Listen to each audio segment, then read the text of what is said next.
पाकिस्तान तहरीक इंसाफ है वो खैबर पख्तूनख्वा में जीत गई है, लेकिन वहां भी एहतजाज करना चाह रही है। JUI बलूचिस्तान में जीत गई है, 10 से 11 सीटें, वो भी एहतजाज करना चाह रही है। जहां जहां लोग जीते हैं वहां भी वो एहतजाज करना चाह रहे हैं, और जहां हार गए हैं वहां भी एहतजाज करना चाह रहे हैं। तो ये पाकिस्तान की तारीख का बड़ा अजीबोगरीब मौका है कि जो लोग जीते हैं वो भी एहतजाज कर रहे हैं और जो हारे हैं वो भी एहतजाज कर रहे हैं। लेकिन खैबर पख्तूनख्वा में तो तारिक साहब PTI एहतजाज नहीं करना चाह रही, दीगर जमातें हैं वो एहतजाज करना चाह रही हैं। अलबत्ता PTI दूसरे सूबों में जरूर एहतजाज कर रहे हैं, आप सही कह रहे हैं। गुज़श्ता 2 रोज से पेशावर में पाकिस्तान तहरीक इंसाफ ने GT रोड को बंद रखा, उन्होंने एहतजाज किया और उनके जो एहतजाज है वो पूरे मुल्क में होंगे। ऐसा नहीं है कि वो खैबर पख्तूनख्वा में एहतजाज नहीं करेंगे, एहतजाज जो है मुल्कगीर होगा। और उनका यही कहना है कि जो खैबर पख्तूनख्वा में जो सीटें उनको नहीं मिली वहां पर भी धांधली हुई है।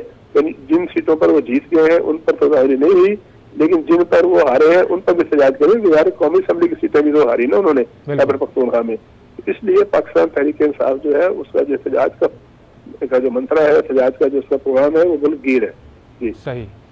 तो आप क्या समझते हैं, क्या एहतजाज नहीं करना चाहिए इस वक्त? क्योंकि जाहिर है मुल्क के अंदर एक जो सूरत हाल है माशी तौर पर, उसमें मुल्क को स्टेबिलिटी की तरफ ले जाना जरूरी है, लेकिन ऐसे में जब पूरे मुल्क में एहतजाज होगा तो स्टेबिलिटी कैसे आएगी? सियासी तौर पर इस्तेहकाम नहीं होगा तो जाहिर है आगे जाके और मुश्किल आएगी। देखिए ये तो सोचना पहले सियासी जमातों का काम है ना कि अगर वो एहतजाज करेंगे तो उसका नतीजा क्या निकलेगा। अगर वो एहतजाज को जारी। जी तारिक साहब की आवाज़ हम तक नहीं पहुंच रही है। नवीद अकबर भी हमारे साथ मौजूद हैं, नवीद से अपडेट ले लेते हैं। नवीद आप बताइएगा, आप मौलाना फजलुर रहमान के हवाले से अपडेट कर रहे थे, PTI क़यादत यहां पहुंची है और अब क्या सूरत हाल है, क्या अपडेट कोई सामने आई है, ये बताइएगा। जी बिल्कुल, अभी मुलाकात जारी है, तकरीबन 20 मिनट हो गए हैं। मुलाकात में PTI के वफद अंदर मौजूद है, मौलाना फजलुर रहमान के साथ अंदर की फुटेजेस भी सामने आ गई हैं। मुलाकात में दोनों अतराफ की लीडरशिप बैठी हुई है। असद कैसर जो है वो PTI के वफद को लीड कर रहे हैं, जबकि उनके साथ आमिर डोगर जिनको पार्लिमानी लीडर मुकर्रर किया है बानी चेयरमैन PTI ने, वो भी मौजूद हैं। बैरिस्टर साहब भी मौजूद हैं, फजलुल्लाह भी मौजूद हैं। इसी तरह से मौलाना फजलुर रहमान के साथ जो है उनके हम हाफिज अब्दुल्ला भी मौजूद हैं। इसके साथ साथ जो है तल्ला महमूद भी मौजूद हैं और ये मुलाकात हो रही है, इस वक्त जारी है। और मुलाकात जो है इस वक्त फजलुर रहमान के साथ, उसमें यही मामला देखे जा रहे हैं कि किस तरह से जो है सियासी मामला को आगे बढ़ाना है, और ख़ास तौर पर अतराफ में जो है तहफ़्फ़ुज़ात हैं इंतखाबात के हवाले से, उसके ऊपर भी बात हो रही है। और जो PTI का जो नुक्ता नज़र है वो उसने सामने रखा है, JUI का जो नुक्ता नज़र है वो मौलाना फजलुर रहमान ने सामने रखा है। और मौलाना फजलुर रहमान ने जो 8 फरवरी के इंतखाबात हैं उनके ऊपर शदीद तहफ़्फ़ुज़ात का इज़हार किया। ज़राए कह रहे हैं कि उन्होंने बिल्कुल ये कह दिया है, इंदिया दे दिया है कि JUI जो है वो किसी भी ग्रुप में, किसी भी तो सूरत में, किसी भी हुकूमत में नहीं बैठेगी, ना वो फाकी हुकूमत में बैठेगी, ना वो बलूचिस्तान हुकूमत में बैठेगी, और किसी हुकूमत का हिस्सा नहीं होगी, हर जगह पे जो है अपोजिशन का हिस्सा होगी। और उन्होंने ये कहा है PTI की क़यादत को कि मिलकर दोनों अतराफ जो है वो अगर एहतजाज करते तो ज़्यादा मौसर होगा। अब इस हवाले से जो है बातचीत जारी है अभी। अच्छा नवीद, बातचीत तो जारी है, ज़ाहिर है एक दूसरे को अपने एतराज़ात बता रहे होंगे, और माजी में जो दोनों पार्टियां एक दूसरे के खिलाफ एक महाज आराई करती रही हैं उसके ऊपर भी ज़ाहिर है बात होगी कि आइंदा किस तरह से चला जाएगा। और ये मुलाकात हो रही है, कॉन्टेक्स्ट हमें याद रखना चाहिए, बानी PTI ने हिदायत दी हैं अपने पार्टी क़यादत को कि ये जितने भी अपोजिशन की जमातें हैं इलेक्शन के अंदर जो आगे सूरत हाल बनती है उसके हवाले से बातचीत करनी है। अलबत्ता उन्होंने 3 पार्टियों का जरूर नाम लिया कि इनसे हमने बात नहीं करनी, इनसे इत्तेहाद नहीं होगा किसी भी सूरत, जिसमें नून लीग, पीपल्स पार्टी और MQM की क़यादत शामिल थी। इसके अलावा जितनी भी दीगर पार्टी हैं, नेशनलिस्ट पार्टी हों, चाहे बलूचिस्तान की हों, चाहे खैबर पख्तूनख्वा की हों, उनसे भी बात करने का कहा गया है। इसी सिलसिले में आज हमने देखा कि PTI का जो वफ्द है मौलाना फजलुर रहमान की रिहाइश गाह पहुंचा है, असद कैसर उसकी क़यादत कर रहे हैं। और क़यादत में जिस तरह से नवीद अकबर हमारे साथ मौजूद है वो बता रहे हैं कि एक दूसरे को आगे का लाहे अमल बताया जा रहा है और जो एतराज़ात हैं इलेक्शन से मुताल्लिक वो डिस्कस किए जा रहे हैं। नवीद, आपसे ये जानना चाहेंगे कि अब ज़ाहिर एजिटेशन की सूरत हाल तो बन रही है, JUI के अमीर कह चुके हैं कि हम किसी भी तरह से हुकूमत में नहीं बैठेंगे इनके साथ, तो फिर PTI की क़यादत के साथ वो क्या बातचीत कर रहे हैं और क्या खैबर पख्तूनख्वा में उन्हें कहीं एडजस्ट करने की कोशिश की जाएगी? देखें जी, JUI के ज़राए का कहना है कि ये बहुत ही इब्तिदाई राब्ता है दोनों जमातों के दरमियान, क्योंकि इससे पहले जो है दोनों जमातें बिल्कुल दो मुख्तलिफ अतराफ में खड़ी थी और अभी जो है ये पहली मुलाकात है। इस मुलाकात में कोई ठोस चीज़ तो कहना जो है वो मुश्किल है, क्योंकि अभी जो है इब्तिदाई बातचीत हो रही है। अभी एक दूसरे की तजावीज़ सामने शेयर की जाएंगी, फिर वो उनके ऊपर दोनों जमातें जो है अपनी अपनी क़यादत से बातचीत करेंगी, उसके बाद मामला आगे बढ़ेंगे। यकीनन JUI कह चुकी है कि वो किसी भी सूरत में ना वफाक में हिस्सा होगी हुकूमत का, ना बलूचिस्तान में, अगरचे वो अगर हुकूमत का हिस्सा नहीं होगी। नवीद ये बताएगा, अगर हुकूमत का हिस्सा नहीं होगी तो फिर क्या एहतजाज में शिरकत करेगी, ऑपोजिशन का हिस्सा होगी PTI के साथ? जी, उन्होंने ये तो नहीं कहा कि PTI के साथ अपोजिशन करेगी या अलग से अपोजिशन करेगी, लेकिन ये मौलाना फजल रहमान और JUI की कह रही है कि उनकी जमात जो है वो अपोजिशन में बैठेगी और अपोजिशन में अपने तहफ़्फ़ुज़ात समेत बैठेगी, और वो इस इंतखाबात को, इनके नताइज को उन्होंने मानने से इनकार कर दिया है। और ये भी कहा है कि जो JUI है वो मुख्तलिफ जगह पे एहतजाज भी करेगी और एहतजाजी काल भी दे दी है JUI ने। तो इसका मतलब ये है कि JUI ने ये फैसला कर लिया है कि पार्लियामेंट के अंदर और पार्लियामेंट के बाहर दोनों जगह पे वो एहतजाज करेगी और अपने तहफ़्फ़ुज़ात के साथ वो इन असम्बलियों में बैठेगी, अगर बैठेगी। और ये भी बड़ा वाज़ेह तौर पर JUI ने कह दिया है कि उसको ये इंतखाबात 8 फरवरी को जो हुए वो किसी भी सूरत मंजूर नहीं है, क्योंकि उनके ख्याल में ये इंतखाबात ना फ्री थे ना फेयर थे, और इस लिहाज से उन्होंने कहा है कि उनको टारगेट करके जो है हराया गया है इंतखाबात में, और उनके लिए लेवल प्लेइंग फील्ड भी नहीं थी। और ये भी कहा जा रहा है JUI के ज़राए की तरफ से कि बहुत सी जगहों पे उनको इलेक्शन कैंपेन भी उस तरह से नहीं करने दी गई थी, उनको थ्रेट्स थे उनकी इलेक्शन कैंपेन को, और इसके साथ साथ उनको जो है रिजल्ट जो है उनकी मर्जी के, जिस तरह से अवाम ने उनको वोट दिया था उस तरह से उनको वोट सामने नहीं आया, और उन्होंने भी इतराज़ात किए हैं कि उनको ज़बरदस्ती हराया गया। अब ये देखना होगा कि KP में ही JUI की ने बहुत सारी सीटें हारी हैं, जबकि KPI में वही सीटें जो है वो उनमें से बहुत सी सीटें आज़ाद उम्मीदवारों ने जो PTI की बैकिंग पे थे उन्होंने जीती है। तो ये आप देखना होगा कि किन मोडालिटीज़ के तहत, किन शराइत के तहत दोनों से जमातें जो है वो एक दूसरे के साथ बैठती हैं, क्या चीज़ें जो है वो सामने लाई जाएंगी। और ये भी देखना होगा कि बानी चेयरमैन PTI ने क्या पैगाम जो है वो मौलाना को भिजवाया है, क्योंकि कुछ अर्सा पहले तक तो वो हमेशा बानी चेयरमैन PTI जो है और PTI की क़यादत जो है वो मौलाना फजल रहमान पर शदीद तरीन तनकीद करते रहे। अब वो किस तरह से दोबारा तनकीद दोनों जानिब से होती रही है, लेकिन आज ये देख रहे हैं हम कि दोनों एक साथ बैठ गए हैं, टेबल पर आ गए हैं, और इवेंचुअली सियासत में जाहिर है होता ही ये है कि टेबल पे आना पड़ता है, गुफ्तो शुनीद करनी पड़ती है। तारिक साहब ने एक बार फिर ज्वाइन कर लिया है। तारिक साहब, आप ये बताइएगा, आप क्या समझते हैं कि JUI फे के सरबरा के जो एतराज़ात हैं या जो वो नाराज हैं, किस हद तक उनकी नाराज़ी जायज़ है कि इंतखाबात के अंदर जिस तरह से मुबैना धांधली की गई जैसा वो क्लेम कर रहे हैं, और जो वोट उन्हें पड़े गए वो समझते हैं कि वो जीत रहे थे लेकिन उन्हें हरवा दिया गया और किसी दूसरे को जितवा दिया गया। जो एतराज़ात इंतखाबी बेज़ाब्तगियों से मुताल्लिक उनके हैं, आप क्या समझते हैं कितने हद तक उनके एतराज़ात सही हैं? देखिए सर, बात यह है कि पाकिस्तान की तारीख में हर हारने वाला ये कहता है कि मुझे हरवाया गया और मैं जो है वो जीत रहा था। इस बात को साबित करने के लिए कि मैं वाकई हार रहा था या मुझे हरवाया गया, तो उसका एक ही तरीका, उसका तरीका ये है कि आप अपने मौक़िफ़ को, जो टर्मिनल्स हैं, जो अदालतें हैं, वहाँ पर साबित करें। सियासी बयान में तो किसी को हरा हुआ जीता हुआ साबित नहीं किया जा सकता।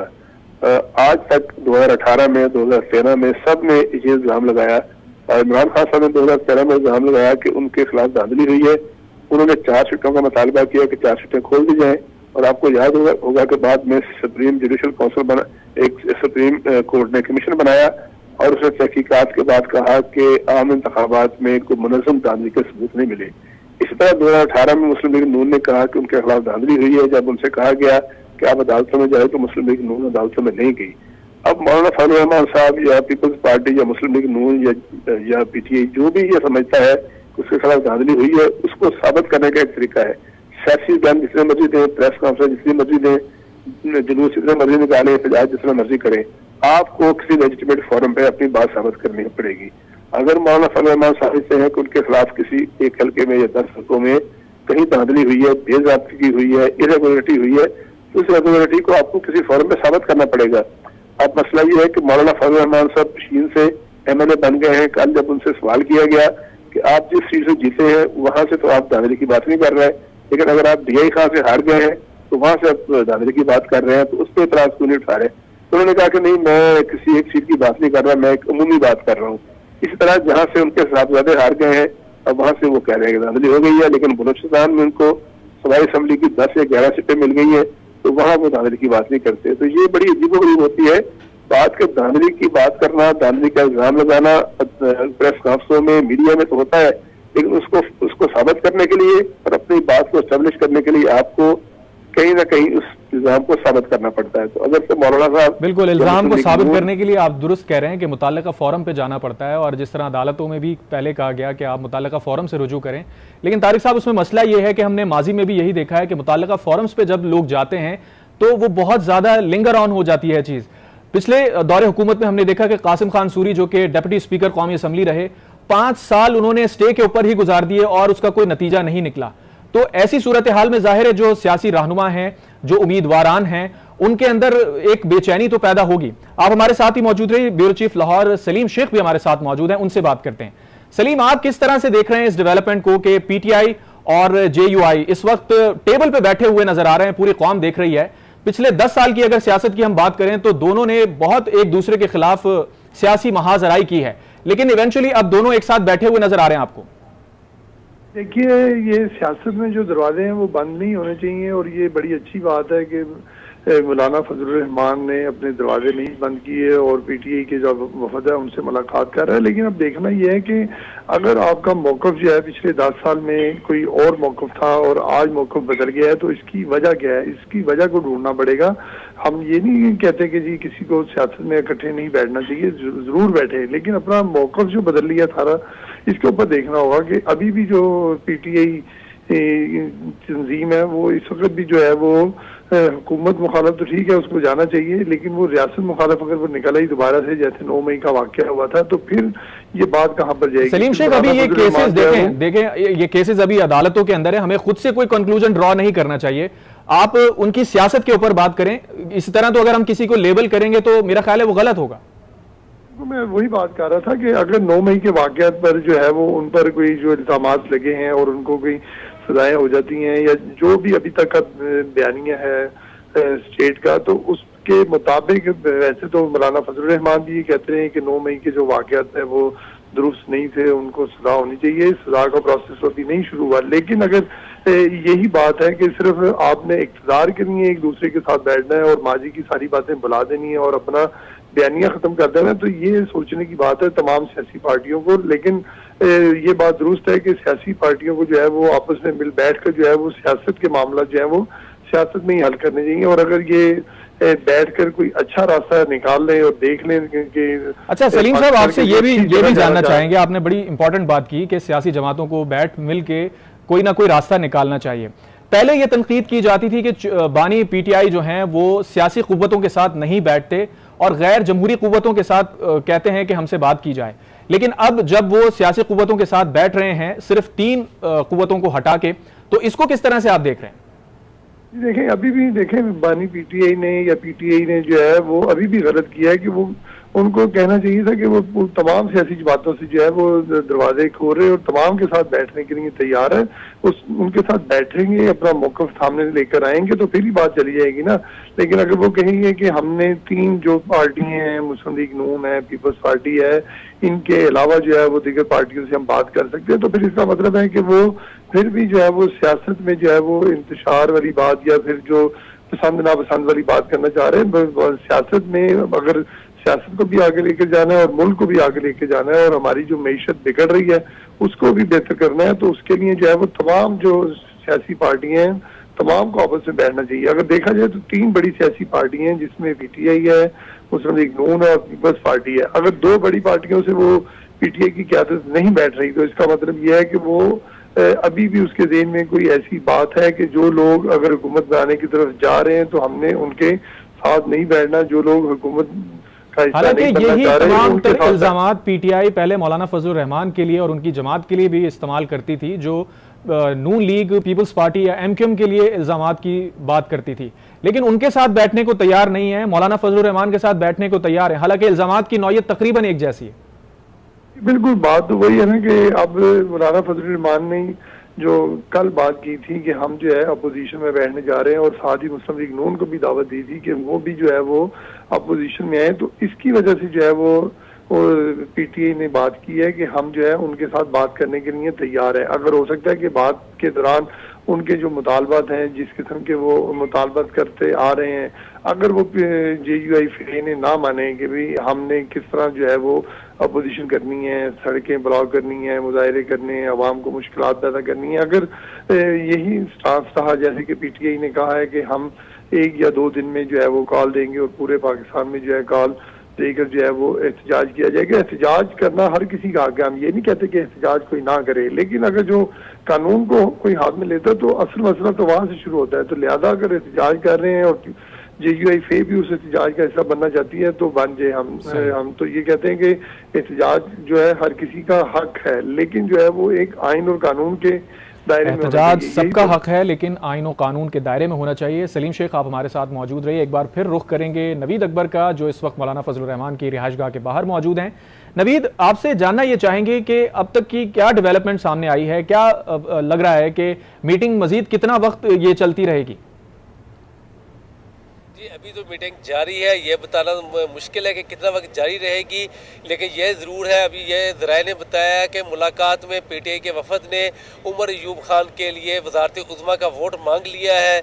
मौलाना फजलुर रहमान से कहा है कि उनके जो कौमी असम्बली में जो उनके वोट हैं वो उसके लिए जो है वो उमर अयूब की हमायत करें। इसके अलावा हुकूमत साजी के दीगर उमूर पर भी बातचीत हुई है और उन्होंने ये मौलाना फजलुर रहमान को ये ऑफ़र भी की है कि अगर वो हमायत करते हैं तो बलूचिस्तान में जो है उनकी हिमायत की जाएगी। और इसके साथ साथ ये भी कहा गया है कि दोनों जमातें मिलकर आगे बढ़ें, क्योंकि दोनों जमातों को मौजूदा जो इलेक्शन हुए हैं 8 फरवरी को उनके ऊपर एतमाद नहीं है, इसलिए JUI को के जो तहफ़्फ़ुज़ात है और PTI के जो तहफ़्फ़ुज़ात हैं दोनों मिलकर अपने तहफ़्फ़ुज़ात को आगे लेकर चले। अभी अपनी अपनी तजावीज़ जो है एक दूसरे के सामने रखी जा रही हैं। मौलाना फजलुर रहमान के साथ जो है उनका अपने साथी भी मौजूद हैं, जिसमें तलहा महमूद भी हैं, असलम गौरी जो उनके तर्जुमान हैं वो भी हैं, असजद महमूद उनके साहबजादे भी हैं। इसी तरह से PTI का वफद भी मौजूद है जिसकी क़यादत जो है साबिक स्पीकर कर रहे हैं असद कैसर, जबकि उसमें आमर डोगरी मौजूद हैं जिनको पार्लिमानी लीडर मुकर्रर किया है बानी चेयरमैन PTI ने कौमी असम्बली के अंदर।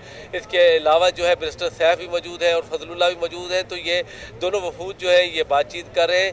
असल बात ये है कि एक तवील अरसे के बाद दोनों जमातें जो है वो आपस में बैठी हैं और इस मुलाकात की जो ऑफ़र है, जिस मुलाकात की जो पहला जो कदम उठाया था वो जो PTI की तरफ से उठाया गया था, उनकी तरफ से JUI से रब्ता किया गया था और इस ख्वाहिश का इजहार किया गया था कि वो मौलाना फजलुर रहमान से उनका वफद मिलना चाहता है, जिसके ऊपर मौलाना फजलुर रहमान की तरफ से और JUI की तरफ से उसको ओके किया गया, जिसके बाद ये मुलाकात तय पाई और मुलाकात जो है अभी जारी है। ये बताइएगा नवीद, जिस तरह से PTI की जो बात है वो तो सामने आ गई, उनकी क्या डिमांड है ये सामने आ गई कि उमर अयूब के लिए वो नेशनल असम्बली में मौलाना फजलुर रहमान से मदद चाहते हैं, उनका वोट चाहते हैं।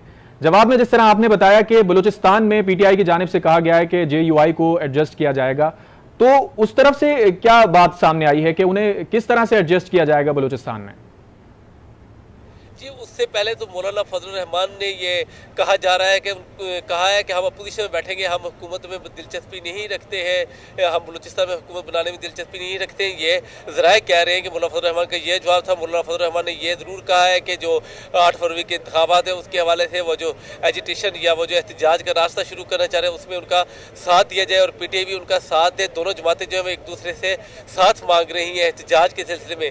तहम पार्लियामेंट के अंदर क्या हिकमत अमली होगी उस हवाले से अभी बातचीत जो है, जैसे मैंने आपको बताया कि बड़ी इब्तिदाई बातचीत है, क्योंकि ये पहली मुलाकात है और पहली मुलाकात में सिर्फ तजावीज़ एक दूसरे के सामने रखी जा रही है। उन तजावीज़ के ऊपर जो है कोई ठोस जवाब अभी नहीं दिया जाएगा।